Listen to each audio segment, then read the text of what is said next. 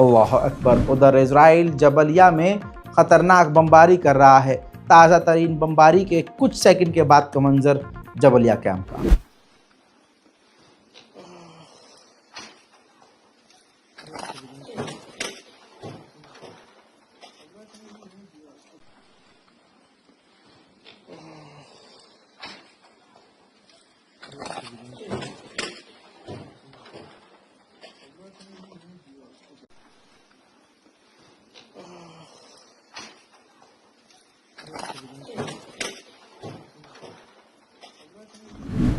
हज़रात मोहतरम, बहुत पानी की किल्लत भी हो रही है गाज़ा के अंदर।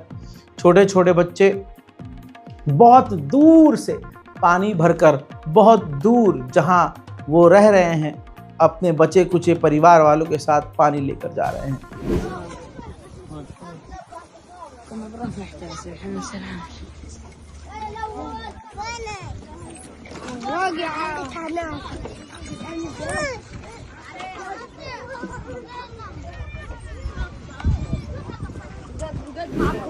वहीं एक मासूम बच्ची बता रही है गाज़ा की कि ठंड बहुत ज़्यादा है और इस खतरनाक ठंड की वजह से मैं सो भी नहीं पा रही हूँ, क्योंकि मेरा गद्दा भीगा हुआ है, मेरा तकिया भीगा हुआ है। अल्लाह अकबर। देखिए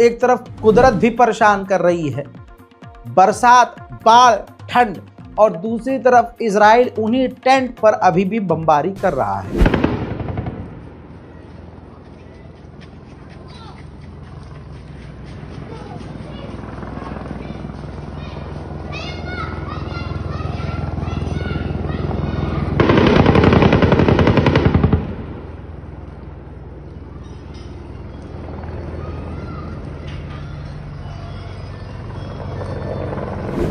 उधर जेरूशलम में इजराइल ने 13 फिलिस्तीनी परिवारों से कहा है कि अपने हाथों से अपना घर तोड़ दो। वहीं जेरूशलम के और भी दूसरे इलाकों पर इजराइल की गवर्नमेंट ने कब्जा करने का ऑर्डर दिया है।